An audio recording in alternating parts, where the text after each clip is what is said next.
देखो बेटा, थर्मो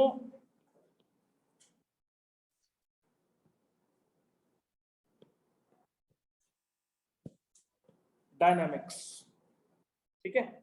तो नाम से ही पता लग रहा है, थर्मो का मतलब हमारे पास क्या होता है, हीट रहता है, और डायनामिक्स से मतलब क्या है कि वो फ्लो करती है, ठीक है। तो थर्मोडायनामिक्स ऐसी ब्रांच ऑफ साइंस है जो डिफरेंट फॉर्म्स ऑफ एनर्जीज के साथ जो फ्लो करती हैं यूजुअली डील करती है, ठीक है। तो इसमें बेसिकली हम लोग क्या देखने वाले हैं, मेजरली कि हीट जो है वो किस तरह से चीजों के अंदर जो है वो फ्लो करती है। अब इसके अंदर बहुत कॉमन इंपॉर्टेंट टर्म्स हैं। फर्स्ट टर्म है बेटा सिस्टम। सिस्टम क्या होता है, ऐसा पार्ट या पोर्शन यूनिवर्स के अंदर जहां पे कोई रिएक्शन टेक प्लेस कर रही है। जैसे फॉर एग्जांपल मैं लैब के अंदर कोई रिएक्शन करवा रहा हूं बीकर में, तो बीकर इज द सिस्टम। बात समझ में आ गई। तो ये ऐसा पार्ट और पोर्शन हो गया। ये नोट्स, ये बहुत सिंपल डेफिनेशन लिखने की जरूरत नहीं है, समझ लो बस छोटी छोटी टर्म्स जो है, बाकी मैं नोट्स पूरे आपको दे दूंगा इसके। तो सिस्टम क्या हो गया, it is the part of the universe in which the observation is carried out. मतलब जहां पे जिस पोर्शन के अंदर रिएक्शन टेक प्लेस कर रही है या कोई ऑब्जर्वेशन हम लोग कर रहे हैं, उसको हम लोग क्या बोल देते हैं, सिस्टम जो है वो बोल देते हैं। अब एक टर्म होती है इसके अंदर क्या, सराउंडिंग। सराउंडिंग क्या होता है, सराउंडिंग ऐसा पार्ट है यूनिवर्स का सिस्टम के अलावा, सिस्टम के अलावा जो भी यूनिवर्स के अंदर प्रेजेंट है वो सराउंडिंग है। जैसे फॉर एग्जांपल ये कोई लैब है, लैब के अंदर ये बीकर पड़ा है, तो बीकर के अंदर आप रिएक्शन करवा रहे हो कोई भी, तो this beaker is my system. बाकी सारा कुछ दुनिया का उस बीकर के अलावा, उसको हम लोग क्या टर्म यूज करते हैं उसके लिए, सराउंडिंग जो है वो हम लोग उसके लिए टर्म यूज करते हैं। मतलब वो उसके अंदर लैब वाला रूम भी आ सकता है, स्कूल वाला रूम भी आ सकता है, स्कूल जिस शहर में है वो भी आ सकता है, एवरीथिंग इज सराउंडिंग, ठीक है। तो वो जो है वो सराउंडिंग। तो दोनों टर्म्स जो है आई होप आपको क्लियर है, ठीक है। इसके बाद एक टर्म है हम लोगों के पास जिसको हम लोग क्या बोलते हैं, बाउंड्री। बाउंड्री ऐसी वॉल है जो सिस्टम और सराउंडिंग को सेपरेट करती है। जैसे बीकर की वॉल होगी, that is the boundary between system and surrounding, ठीक है। बहुत सिंपल टर्म्स है। तो जैसे मान लो ये मेरा कोई सिस्टम है, ये सिस्टम के बाहर जो चीज लाई कर रही है that is surrounding, and this is what, boundary. तीनों टर्मिनोलॉजीज आई होप आपको जो है वो क्लियर है। अब एक टर्म है जिसको हम लोग बोलते हैं थर्मो डायनामिक इक्विलिब्रियम।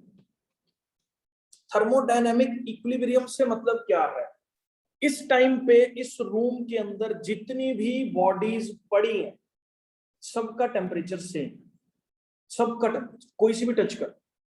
क्यों, क्योंकि अगर मान लो ऐसा होता है, देखो हीट जो है ना वो यूजुअली हाई टेम्परेचर से लो टेम्परेचर की तरफ फ्लो करती है कभी भी। ये तो कॉमन सेंस है। मान लो कोई भी चीज, ये मतलब जैसे मान लो यहाँ पे कोई मट्टी लगा दी, मैंने आग लगा दी कहीं पे लकड़ी पे, तो वहां से क्या होगा, हाई टेम्परेचर है उसका, तो हीट पूरे रूम पे फ्लो करेगी क्योंकि रूम का जो है वो लो टेम्परेचर है। ऐसे नहीं होगा उधर बर्फ पड़ी है तो वो ठंडा करता रहेगा उसको। मतलब ये कॉन्सेप्ट ही ये है। इसको बेस्ट वे में समझना हो तो एक रॉड ले लो जो कि कंडक्टिव है, उसका एक एंड गर्म करना शुरू कर दो, तो क्या होगा थोड़े टाइम के बाद ये पूरा दूसरे वाला एंड भी जो है इसका वो क्या हो जाएगा, गर्म हो जाएगा। तो हीट क्या है, हीट का बेसिक मतलब आप ये लगा लो, हीट के फ्लो का जो बेसिक कॉन्सेप्ट है वो ये है कि हाई टेम्परेचर से लो टेम्परेचर की तरफ जो है इसने फ्लो करना। अब देखो मान लो एक रूम है, तो हीट हमेशा हाई से लो पे फ्लो करती है। इसका मतलब इस रूम में जितनी भी बॉडीज हैं एक सर्टेन टाइम के बाद एक टेम्परेचर पे आ जाएंगी। क्यों, क्योंकि अगर हाई वाली होगी बॉडी तो वो अपनी हीट रिलीज कर देगी और जो लो वाली होगी वो गेन कर लेगी। तो एक ऐसा टाइम आएगा जब सारी बॉडीज का टेम्परेचर सेम हो जाएगा और हीट का फ्लो होना बंद हो जाएगा, उसको हम लोग क्या बोलते हैं, इक्विलिब्रियम। उस चीज को हम लोग क्या बोलते हैं, इक्विलिब्रियम बोलते हैं। जैसे फॉर एग्जांपल मैं बताता हूँ, मान लो ये एक एसी लगा हुआ है इस रूम के अंदर और ये रूम ठंडा है, आप एकदम से बाहर से आते हो तो एकदम आपको है बड़ा अच्छा सा फील होता है, यार बड़ा सही रूम है, मतलब ठंडा हुआ है, ठीक है। लेकिन over a certain period of time आप उस चीज को इग्नोर कर देते हो। क्यों? क्योंकि जब आप बाहर से आ रहे थे आपकी बॉडी का जो टेम्परेचर था वो क्या था, ज्यादा था। आपकी बॉडी का टेम्परेचर ज्यादा था, थोड़ी देर आप बैठे, आपने अपनी बॉडी की हीट को रिलीज किया इन टर्म्स ऑफ फिजिक्स, ठीक है। तो हीट रिलीज करने के बाद आप एक स्टेबल इक्विलिब्रियम में आ गए इस एनवायरनमेंट के साथ। इस रूम का टेम्परेचर आपके आने से बढ़ा। आपके आने से क्यों बढ़ा? क्योंकि आपकी बॉडी ने जो बाहर से हीट गेन करके आप ला रहे थे उस हीट को रिलीज किया, ठीक है। अब हीट रिलीज कर दी, एसी ने वो हीट क्या कर दी, बाहर पंप आउट कर दी, तो वो अब हीट रूम से बाहर चली गई और आपका टेम्परेचर क्या होगा, आपने क्योंकि हीट रिलीज कर दी आपका टेम्परेचर लो हो गया, थोड़ी देर के बाद आपका टेम्परेचर बिल्कुल सराउंडिंग के जैसा ही हो जाएगा। उसके बाद आपको फील होना बंद हो जाएगा, क्योंकि आपको इग्नोर, अब इस टाइम पे बैठे हम लोगों को एसी कॉन्सेप्ट फील भी नहीं हो रहा, बाहर से आओगे तो एकदम लगेगा हाँ ठंडा है, मतलब एकदम से आप फील कर पाओगे, क्योंकि एक टेंजिबल सी चीज है। टेंजिबल का मतलब समझते हो ना, टेंजिबल मतलब जिस चीज को फील कर सकते हैं, ठीक है ना। तो ये जो है हमारे पास थर्मोडायनामिक इक्विलिब्रियम की डेफिनेशन जो है हमारे पास ये है कि over a period of time अगर टेम्परेचर बढ़ना या कम होना बंद हो जाए तो वो कौन से इक्विलिब्रियम के अंदर हो जाती है चीज, थर्मोडायनामिक इक्विलिब्रियम के अंदर जो है वो हमारे पास हो जाती है, ठीक है। इसके बाद एक टर्म आती है, उसको हम लोग बोलते हैं ओपन सिस्टम। सिस्टम हमने डिफाइन कर लिया। अब सिस्टम की तीन categories. Open system, open system जैसे मान लो बीकर है मेरा खुला पड़ा, ये beaker can exchange energy plus matter with the surrounding, ये सिस्टम, और ये क्या है हमारे पास, सराउंडिंग।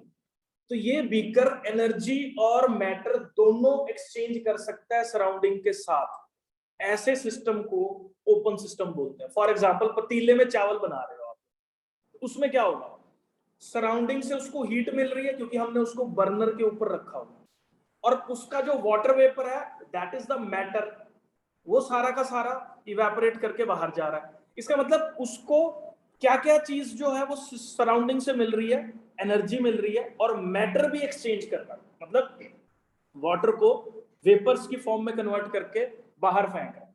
तो पतीले में चावल बनाना is the example of open system. बात समझ में आ गई? अगला है एक हमारे पास जिसको हम लोग बोलते हैं क्या, क्लोज्ड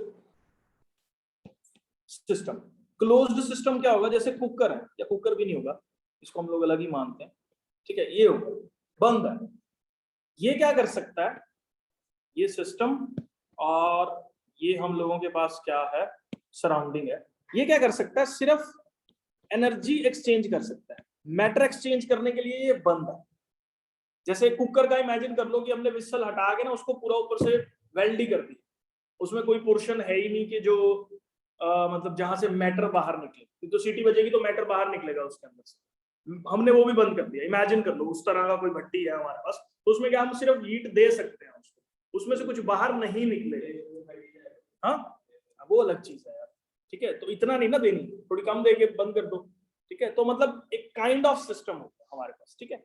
तो उसको हम लोग क्या बोल देंगे, क्लोज्ड सिस्टम बोल देंगे, मतलब जिसके अंदर सिर्फ एनर्जी का एक्सचेंज जो है वो सराउंडिंग के साथ हो सकता है, उसको हम लोग क्लोज सिस्टम जो है वो बोल देते हैं। या इसको अगर एक कुकर वाला एग्जांपल, हम रसोई से अगर बाहर निकले थोड़ा सा, पहले चावल बना लिए हमने, अब कुकर की बात कर रहे हैं, मतलब ऐसी रिएक्शन जो क्लोज्ड बीकर में करवाई गई, ऐसी रिएक्शन जो क्लोज्ड बीकर में करवाई गई हो, उसका कोई भी रिएक्टेंट बाहर ना जा सके, लेकिन मान लो अगर वो एक्सोथर्मिक रिएक्शन है तो सिर्फ हीट हीट बाहर निकल जाए, तो ऐसे सिस्टम्स को हम लोग क्लोज्ड सिस्टम्स जो है वो बोल देते हैं। आगे है आइसोलेटेड सिस्टम। अब ये ऐसा सिस्टम है, ये सिस्टम और ये सराउंडिंग, इसके अंदर ना तो हीट का एक्सचेंज हो रहा है, ना ही मैटर का एक्सचेंज हो रहा है, या इसको ऐसे लिख देते हैं, ना तो एनर्जी का एक्सचेंज हो रहा है, ना ही मैटर का एक्सचेंज हो रहा है। ऐसे सिस्टम्स को हम लोग क्या बोलते हैं, आइसोलेटेड सिस्टम जो है बोलते हैं। मान लो थर्मल फ्लास्क है, ठीक है, थर्मल फ्लास्क में हमने गर्म पानी रख के बंद कर दिया, अब उसके अंदर हीट भी है लेकिन सराउंडिंग को नहीं आ रही, उसके अंदर ही है, ना ही सराउंडिंग से उसके अंदर जा रही है, अगर वो परफेक्टली इंसुलेटेड, परफेक्टली इंसुलेटेड। लेकिन चीजें परफेक्टली इंसुलेटेड नहीं है तो मतलब मान लो, अब वैसे देखा जाता है, मैंने देखा है, मैंने खुद भी एक्सपीरियंस किया है इस चीज को। मान लो एक गर्म पानी की अच्छी बॉटल मिल्टन वगैरह की लेके आप बंद करके रख दो, पूरा हीट करके वाटर उसके अंदर डाल दो बॉयल करके, तो मेरे को लगता है 5, 7, 10 दिन तक तो गर्म रहता ही, ठीक है ना, इतनी जल्दी ठंडा नहीं होता, मतलब बहुत ही कम है उसका हीट लॉस जो है वहां से। तो हम लोग उसको अप्रोक्सीमेटली आइसोलेटेड सिस्टम जो है वो बोल सकते हैं, क्योंकि उसमें ना तो मैटर एक्सचेंज हो रहा है, ना ही हमारे पास क्या हो रहा है, एनर्जी एक्सचेंज हो रही है, ठीक है, तो उसको हम लोग क्या बोल देते हैं, आइसोलेटेड सिस्टम जो है वो बोल देते हैं। बात समझ में आ गई? अब देखो, इसके बाद एक टर्म आती है, that is state of a system, ठीक है। मैं ना एक मिनट इसको यहाँ पे पेस्ट कर रहा हूँ, स्टेट ऑफ अ सिस्टम को, इसको लाइन टू लाइन डेफिनेशन की फॉर्म में पढ़ लेना। क्या हो रहा है, पेस्टिंग क्यों नहीं हो रही? तो इसमें देखो एक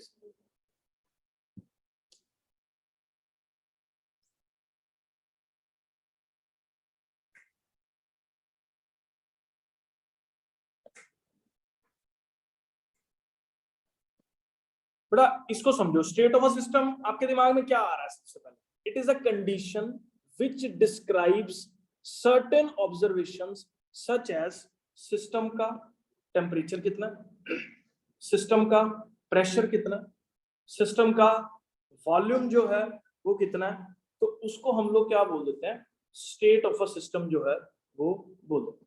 स्टेट ऑफ अ सिस्टम का मतलब क्या हो गया, टेम्परेचर, प्रेशर, वॉल्यूम, यही बेसिकली 3 टर्म्स हैं जिसको हम लोग state of a system define करने में जो है वो यूज करते हैं। जैसे मान लो ना, फॉर एग्जांपल मान लो इस कमरे की कंडीशन बतानी है आपको, स्टेट बतानी है क्या, तो आप केमिस्ट्स की टर्म में बोल लो या फिजिक्स की टर्म में बोलो, तो आप ये बोलोगे कि यार इस रूम में 4 बार प्रेशर है, 50 डिग्री सेल्सियस इसका टेम्परेचर है, और 500 मीटर क्यूब जो है इसका वॉल्यूम, तो that is the state of a system. समझ गए ना? स्टेट ऑफ अ सिस्टम मतलब ये बेसिकली हम लोग 3 चीजों से इसको डिफाइन कर रहे हैं, एक हमारे पास है टेम्परेचर, दूसरा हमारे पास है प्रेशर, और तीसरा हमारे पास क्या है, वॉल्यूम जो है वो हमारे पास ये होता है, ठीक है। उसके बाद बेटा जो नेक्स्ट टर्म हम लोगों को समझनी है, मैं इसी के अंदर बता रहा हूं। अब ये जो सिस्टम के अंदर जो स्टेट है ना, वो बेसिकली मतलब जो भी रिएक्शन वगैरह हम लोग करवा रहे हैं या जो भी प्रोसेस वगैरह इसके अंदर हम लोग करवा रहे हैं, वो बेसिकली 3 कैटेगरीज नहीं 4 कैटेगरीज के अंदर जो है वो हमारे पास रहता है। तो इसको मैं यहाँ पे बोल रहा हूँ थर्मोडायनेमिक, जो भी प्रोसेस हो रहा है वो बेसिकली क्या है, 4 कैटेगरीज में डिवाइडेड। पहला आइसोथर्मल प्रोसेस। आइसोथर्मल प्रोसेस कौन सा होता है? आइसो का मतलब होता है सेम, थर्मल का मतलब होता है हीट। तो ऐसे प्रोसेस जिसके अंदर चेंज इन टेम्परेचर 0 है, ऐसे प्रोसेसेस को हम लोग क्या बोल देते हैं, आइसोथर्मल प्रोसेसेस जो है वो बोल देते हैं। मतलब ऐसे प्रोसेसेस जिसके अंदर टेम्परेचर के अंदर कोई भी चेंज जो है वो नहीं हो रहा, दैट इज आइसोथर्मल प्रोसेस, ठीक है। मतलब टेम्परेचर ना बढ़ रहा है ना कम हो रहा है, मतलब रिएक्शन ना हीट रिलीज कर रही है ना हीट गेन कर रही है, ऐसे को हम लोग क्या बोल देंगे, आइसोथर्मल प्रोसेस जो है वो बोल देंगे। टेम्परेचर सेम, ठीक है, मतलब हमने रिएक्शन करवाई, मान लो टेम्परेचर जो है वो सेम है, तो फर्क नहीं पड़ा टेम्परेचर पे, तो आइसोथर्मल, ठीक है। आगे एक होता है टर्म हमारे पास आइसोकोरिक प्रोसेस। आइसोकोरिक प्रोसेस कौन सा होता है, कौन बताएगा मेरे को? जिसके अंदर वॉल्यूम सेम रहता है, वॉल्यूम चेंज नहीं हुआ। मान लो मैंने 50 ml रिएक्टेंट लिया, तो जो प्रोडक्ट फॉर्म हो रहा है वो भी 50 ml ही हो रहा है, मतलब या कोई भी मूवमेंट हो रहा है उसका, तो उसके अंदर वॉल्यूम उसका चेंज नहीं हो रहा, तो ऐसे प्रोसेसेस को हम लोग आइसोकोरिक प्रोसेसेस जो है वो बोलते हैं, ठीक है। उसके बाद नेक्स्ट टर्म है आइसोबारिक। आइसोबारिक में क्या होगा, आइसो का मतलब है सेम, बार से मतलब है प्रेशर। देखो अभी ऊपर 3 टर्म्स डिफाइन करें, कौन कौन सी, पी वी टी। अगर पी चेंज ना हो तो ऐसे प्रोसेस को आइसोबारिक बोलते हैं, अगर वी चेंज ना हो ऐसे प्रोसेस को आइसोकोरिक बोलते हैं, अगर टी चेंज ना हो ऐसे प्रोसेस को आइसोथर्मल जो है वो हम लोग बोल देते हैं। अब एक और प्रोसेस है बेटा इसके अंदर थोड़ा सा अलग से, दैट इज, ये बड़ा इंपॉर्टेंट है, एडिएबैटिक। ऐसे प्रोसेस जब हीट चेंज नहीं हो सिस्टम का, सिस्टम की हीट जो है वो फ्लो नहीं कर रही किसके साथ, आपके पास सिस्टम के अंदर। अब आपके दिमाग में आ रहा होगा हीट का फ्लो करना और टेम्परेचर का 0 होना, ये तो दोनों सेम चीजें होंगी, लेकिन ये सेम नहीं है। अब मैं आपको बताता हूं कैसे। मान लो किसी सिस्टम में, अभी ध्यान से सुनना इस चीज को, तुम लोग स्टेट्स ऑफ मैटर कर चुके हो, आपने स्टेट्स ऑफ मैटर कर लिया, P = nRT, क्वेश्चन मालूम है आपको? हाँ बस फिर ठीक। चलो देखो, हमें पता है pressure into volume it is equal to nRT। थोड़ा ध्यान से समझने वाली चीज है। मान लो ये कोई सिस्टम है, ये क्या कर रहा है, हीट को गेन कर रहा है। अब आपके दिमाग में एकदम से एक चीज आएगी, हीट को गेन कर रहा है तो उसका टेम्परेचर बढ़ना चाहिए, लेकिन ऐसा जरूरी नहीं है। कारण बताओ क्यों? P = nRT इक्वेशन, अगर इसने हीट गेन करी, टेम्परेचर इंक्रीज नहीं करा, लेकिन इसके प्रेशर और वॉल्यूम में डिफरेंस आ, मतलब जो चीज टेम्परेचर पे इफेक्ट जाने वाला था हीट का, वो प्रेशर वॉल्यूम, जैसे हीट गेन करी एक्सपैंड कर गया, टेम्परेचर सेम था, मतलब उसकी जो एनर्जी थी जो उसने गेन करी, that is converted, that is utilised in expansion. Temperature raise नहीं हुआ उससे, उसकी जो एनर्जी उसने गेन करी उससे क्या होगी, एक्सपेंशन होगी। जैसे फॉर एग्जांपल यहां पे देखो, ये रहा, यहां मान लो इस सिस्टम को मैंने हीट किया तो ये पिस्टन बाहर निकल गया, लेकिन टेम्परेचर सेम रहा। तो मतलब जो ये हीट एनर्जी गेन कर रहा है, that energy is utilised in increasing the volume. बात समझ में आ गई? अब दूसरा देखो, मान लो ये हीट रिलीज कर,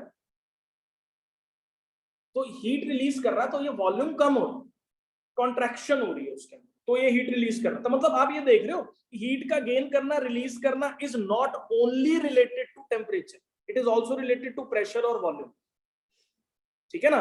तो हम लोग ऐसा बोल सकते हैं कि हीट का गेन होना या लूज होना जरूरी नहीं है उस चीज की टेम्परेचर को बढ़ा रहा है। बात समझ गए? मतलब अगर हीट गेन हो रही है तो वो हीट का गेन जो है वो वॉल्यूम बढ़ाने में यूटिलाइज हो गया, टेम्परेचर चेंज नहीं हुआ। या हीट लूज हो रही है तो वो एनर्जी जो है वो कॉन्ट्रैक्शन से मिल रही है, उसको टेम्परेचर पे कोई भी फर्क जो है वो नहीं पड़ रहा। तो इसका मतलब वो वाला जो इफेक्ट है वो प्रेशर वॉल्यूम अपने ऊपर ले जाते हैं, टेम्परेचर तक बात आने ही नहीं देते, ठीक है। तो इसका मतलब टेम्परेचर वाला कॉन्सेप्ट अलग है, जहां पे हमने डेल्टा टी 0 लिया, that is not related to delta Q 0। Heat का टेम्परेचर के साथ नो डाउट रिलेशन है, हीट बढ़ेगी, अगर P और V कांस्टेंट है तो टेम्परेचर बढ़ेगा, क्योंकि बाकी वेरिएबल्स भी हैं जिसके ऊपर वो चीज जो है वो डिपेंड कर रही है। इसलिए adiabatic process is different from isothermal process.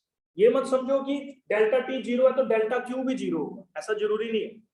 अब ऐसा भी हो सकता है सब्सटेंस हीट गेन करे जा रहा है, लेकिन उसका टेम्परेचर नहीं बढ़ रहा क्योंकि उसका वॉल्यूम इंक्रीज हुए जा रहा है, तो दैट इज आइसोथर्मल प्रोसेस, क्योंकि उसका वॉल्यूम इंक्रीज कर रहा है, बट नॉट एडियाबैटिक, क्योंकि उस केस में वो हीट गेन कर रहा है।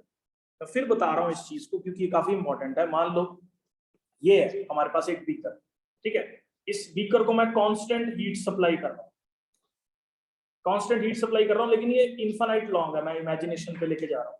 और ये एक्सपैंड करता जा रहा है। जो भी एनर्जी ये गेन कर रहा है, that energy is utilised in expansion, और इसका टेम्परेचर क्या है, 0। क्या इस सिस्टम का डेल्टा क्यू 0 है? डेल्टा क्यू इज नॉट 0, क्योंकि हीट तो ये गेन कर रहा है। तो इसका मतलब एडियाबैटिक प्रोसेस और आइसोथर्मल प्रोसेस का कोई ऐसे लेना देना नहीं है। मतलब एडियाबैटिक एक अलग चीज है, आइसोथर्मल एक अलग चीज। बात समझ में आ गई? ठीक है, तो आगे बढ़ते हैं हम लोग इसमें। अब इसके अंदर ना एक दो टर्म्स हैं जो आपको शायद कंफ्यूज, ऐसे होगी, मतलब एक तरफ से मान लो इसका 0 डिग्री टेंपरेचर है और एक तरफ से हम इसको गर्म कर रहे हैं, एक तरफ से ठंडा कर रहे हैं, लेकिन टेंपरेचर सेम ही है। हाँ, तो फिर उस केस में भी जिसको बोलते हैं हीट का फ्लो नहीं होगा ना, मतलब नेट। तो ये कौन सा केस बनेगा? ये भी एडियाबैटिक वाला बनेगा। एडियाबैटिक नहीं होगा, मतलब ये आइसोथर्मल वाला, टेम्परेचर चेंज नहीं हो रहा तो आइसोथर्मल वाला। ये किसने कहा कि ये टेंपरेचर 0, तो मतलब ये हीट का एक्सचेंज ना होना, तो मतलब देखो, टेम्परेचर 0 का मतलब हीट का एक्सचेंज ना होना हम लोग नहीं बोल सकते, टेम्परेचर का चेंज ना होना। ऊपर जैसे आप लोग सिस्टम लिखे थे ऊपर, उन सिस्टम में से होगा ये। समझा नहीं, एक बार दोबारा से बोलो। जैसे मतलब आपने यहाँ लिखा है कि आइसोथर्मल प्रोसेस है, टेंपरेचर 0, टेम्परेचर 0 ऊपर ऊपर करना होता है। अब यहाँ सिस्टम में जहाँ पे एनर्जी का एक्सचेंज नहीं हो रहा, तो मतलब आइसोलेटेड सिस्टम में होगा। हाँ देखो, एक मिनट रुको, आइसोलेटेड सिस्टम का भी डेल्टा टी 0, लेकिन इस केस में डेल्टा क्यू भी 0। ये ऐसा केस है जो बोथ आइसोथर्मल एंड एडियाबैटिक है। नहीं समझे? क्योंकि मतलब ऐसा जरूरी नहीं है कि दोनों रिलेटेड हो, लेकिन हाँ इस पर्टिकुलर केस में हीट भी फ्लो नहीं कर रही और टेम्परेचर भी नहीं कर रही। जो थर्मल फ्लास्क का केस, हीट बाहर से फ्लो नहीं कर रही और टेम्परेचर भी उसका अप्रोक्सीमेटली जो है वो क्या है हमारे पास, सेम। क्लियर हो गया ये वाला? ठीक है, नेक्स्ट बेटा, जो मैं अभी दो टर्म्स और हैं, लेकिन ये दो टर्म्स ना थोड़ा सा समझने में दिक्कत आएगी, क्योंकि अभी ना ये कॉन्सेप्ट बढ़ रहा है आगे। तो एक टर्म है, मैं यहाँ पे आपको थोड़ा सा आइडिया दे देता हूँ। इसको बोलते हैं हम लोग क्या, स्टेट फंक्शन। क्या ना, इसको मैं बाद में कराता हूँ, इसको रुक जाओ, क्योंकि ये टर्म थोड़ा सा अलग तरीके से समझानी पड़ेगी। बाकी आपको यहाँ तक बता दो, अभी तक क्लियर है। तो इसके बाद एक टर्म है बेटा, ध्यान से सुनना, मैं जो आगे कॉन्सेप्ट करा रहा हूँ, दैट इज वर्क। अब वर्क का फिजिक्स का डेफिनेशन सबको मालूम होगा, क्लास 9th में भी हम लोगों ने पढ़ा था। Work is force into displacement. ठीक है, यही चीज मैं जो है वो यहाँ पे यूटिलाइज कर रहा हूँ इस चीज को। तो इसको लिख रहा हूँ W it is equal to F into में व्हाट, dx। ठीक है, तो ये हो गया हमारे पास। अब मान लो मैं ना इसको कैसे करा रहा हूँ, ध्यान से देखना इस चीज को। इसको मैंने क्या किया बेटा, यहाँ पे एक ये पिस्टन ले लिया इस तरह से, ऐसे। ठीक है, और पिस्टन की जो इनिशियल पोजीशन ले ली मैंने, मतलब पिस्टन इनिशियली कहां पे था, यहां पे था इनिशियली। पिस्टन को बाहर खींच दिया, बाहर चला गया पिस्टन। तो कितना पिस्टन जो है वो हमारे पास मूव करा, वो मैंने मान लिया dx। कितना पिस्टन मूव किया, dx जो है वो मूव किया। इस चैम्बर का प्रेशर मैं मान के चल रहा हूं क्या, E, और इसका जो क्रॉस सेक्शन एरिया है उसको मैं मान के चल रहा हूं क्या, A। ठीक है, देखो सिस्टम का जो पिस्टन है वो बाहर मूव क्यों किया, तो कारण समझना। क्योंकि इस चैम्बर के अंदर गैसेस प्रेशर एक्सर्ट कर रही थी, उस प्रेशर ने पिस्टन को धक्का दिया यहां से इस तरह से, जिसकी वजह से पिस्टन जो है वो बाहर की साइड पे क्या कर रहा है, मूव कर रहा है। ये चीज समझ में आई? आगे देखो, इसके बाद अब सबको मालूम है force upon area that is equal to क्या, प्रेशर होता है। तो यहां पे देखो, force is pressure into area. Force की वैल्यू क्या होगी हमारे पास, प्रेशर इनटू एरिया होगी। अगर मैं वर्क डन की बात करूं, वर्क डन की, dw दैट इज किसके बराबर होता है, फोर्स इनटू डिस्प्लेसमेंट के बराबर होता है, वर्क डन जो है। फोर्स की वैल्यू बेटा किसके बराबर है, pressure into area into dx, that is what, dw। कितना समझ में आ गया, इंटीग्रेशन कर दो, dw is integration pa dx। मैं यहां पे क्या एज्यूम कर रहा हूं कि गैस का प्रेशर बिल्कुल जरा सा डिस्प्लेसमेंट हुआ है, बिल्कुल जरा सा, इनफाइनाइटेसिमली स्मॉल। मैं वर्ड देखना ध्यान से क्या यूज कर रहा हूं, इनफाइनाइटेसिमली स्मॉल। इनफाइनाइटेसिमली स्मॉल मतलब एक छोटे से पोर्शन के अगर इनफाइनाइट टुकड़े कर दो ना, उतना सा खिसका है, बिल्कुल जरा सा खिसका है, तो प्रेशर में कोई भी वेरिएशन नहीं आता। प्रेशर में कोई भी वेरिएशन नहीं आएगा तो बेटा प्रेशर जो है वो इंटीग्रेशन के साइन के बाहर हो जाएगा, P integration what A dx। Term फिर बता रहा हूं, क्योंकि पिस्टन इनफाइनाइटेसिमली स्मॉल खिसका जिसकी वजह से प्रेशर में वेरिएशन नहीं आया, तो इसलिए मैंने P जो है वो इंटीग्रेशन साइन के बाहर ले लिया। इंटीग्रेशन का ये कॉन्सेप्ट आपको पता होना चाहिए कि अगर प्रेशर कांस्टेंट होता है तो वो इंटीग्रेशन के साइन के बाहर, मतलब जो भी कांस्टेंट वाली टर्म है वो इंटीग्रेशन के साइन के बाहर जो है वो आ जाती है। अब बेटा थोड़ा सा मैथ्स करते हैं यहाँ पे।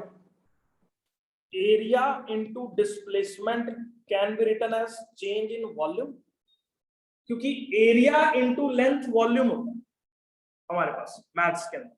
कहीं पे भी देख लो, मान लो सिलेंडर का वॉल्यूम निकाल रहा हूं, सिलेंडर का एरिया कितना है, pi r square into length h। तो देखो एरिया इनटू लेंथ, हर जगह मैथ्स के अंदर एरिया इनटू लेंथ जो है वो हम लोगों के पास किस चीज को डिनोट करता है, वॉल्यूम को जो है वो डिनोट करता है। इतना समझ में आता। तो यहां पे देखो क्या मैं ऐसे लिख सकता हूं, work done that is equal to P integration V। ठीक है, इतना समझ में आ गया ना। अब मैं मान के चल रहा हूं इनिशियली इसका वॉल्यूम V1 था, फाइनली इसका वॉल्यूम V2 था। इनिशियली वॉल्यूम V1 था, फाइनली वॉल्यूम V2 था। तो work done it is equal to P times upper limit minus lower limit. तो इसको लिख सकते हैं work done is P into में delta V। This delta V is what, change in volume. ठीक है, तो ये फॉर्मूला हमारे पास निकल के आ गया, बहुत ज्यादा इंपॉर्टेंट फॉर्मूला निकल के आया। P डेल्टा V के जो है वो बराबर है। मेरे से पूछो बेटा क्या डाउट, सब चीजों को थर्मोडायनामिक्स, हम लोग थर्मोडायनामिक्स के अंदर सब चीजों को P V और T की फॉर्म में कन्वर्ट करने की कोशिश करेंगे तो ज्यादा बेटर रहेगा। ठीक है ना, क्योंकि देखो एरिया कोई ऐसी क्वांटिटी नहीं है जिससे आप कोई सिस्टम को डिफाइन कर सकते, नहीं समझा एरिया, क्योंकि मान लो मेरे एक बीकर का अलग है, दूसरे बीकर का अलग है, तीसरे बीकर का अलग है। ठीक है ना, एरिया कोई ऐसी चीज नहीं है जो यूनिवर्सल है, हमने इसलिए वॉल्यूम में कन्वर्ट कर दिया। वॉल्यूम से अंडरस्टैंड करना बड़ा इजी है कि प्रेशर अगर लग रहा है तो वॉल्यूम में कितना चेंज हुआ उसके अंदर, दैट इज व्हाट हमारे पास ये जो है वो P डेल्टा V जो है वो हो जाएगा। ठीक है, अब बेटा एक चीज और देखो, मान लो ये बहुत इंपॉर्टेंट है, मैं जो अभी करवा रहा हूँ इस टाइम। तो मान लो ये बॉयल्स लॉ लगा रहा हूं मैं और प्रेशर कुछ इस तरीके से जो है वो चेंज हो रहा है।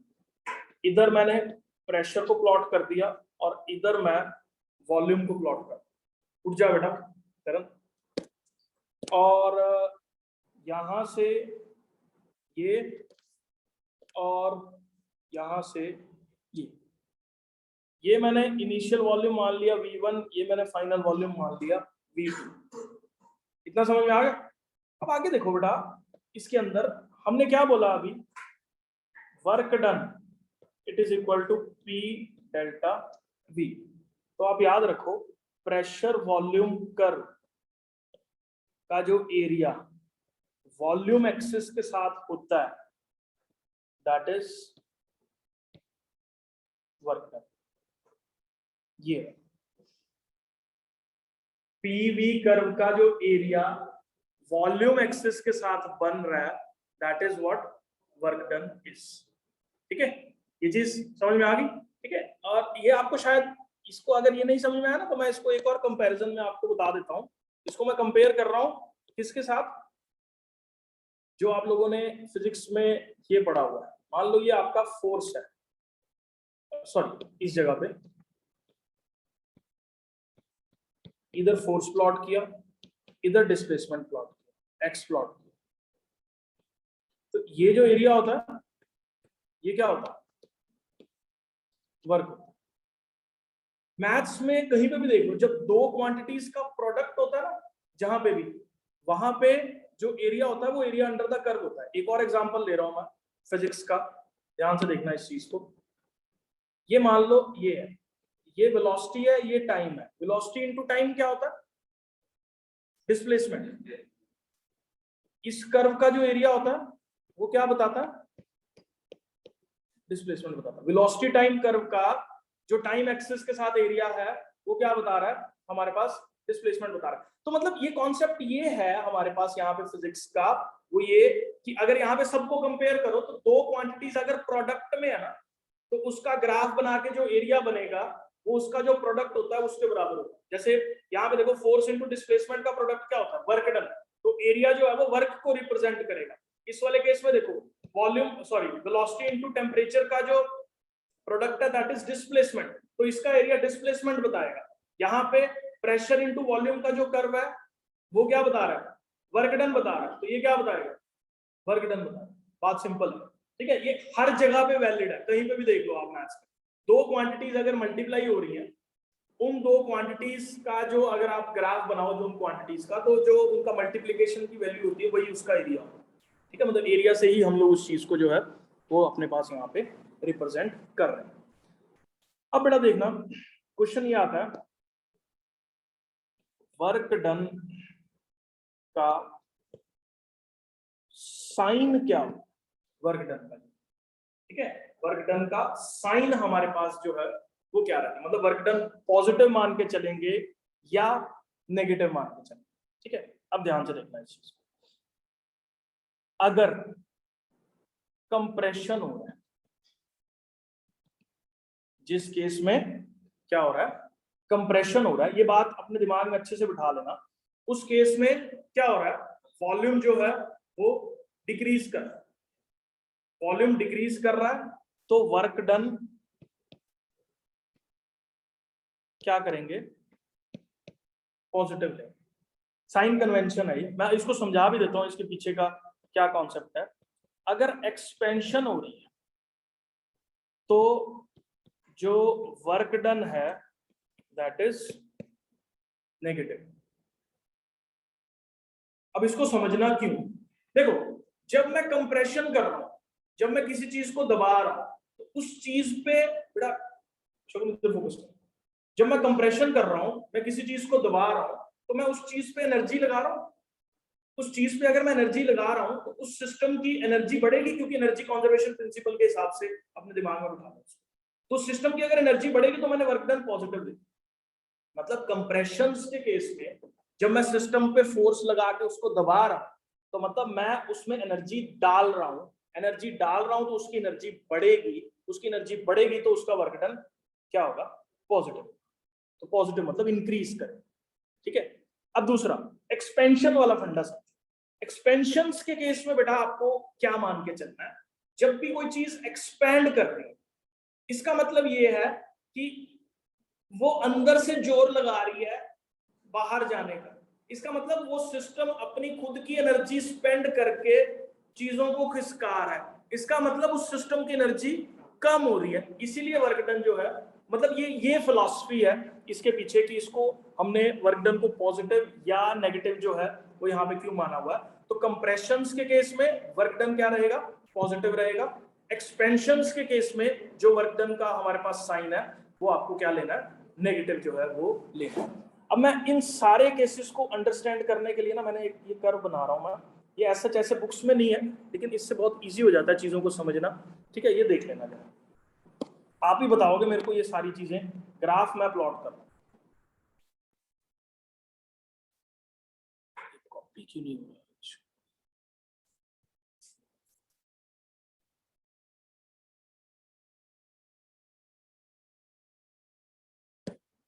ये देख लेना बेटा एक बार इसको जल्दी से, इधर ये बना कर्व ऐसे प्रॉपरली ड्रॉ कर दो, उसके बाद ऐसे, और साथ में क्या,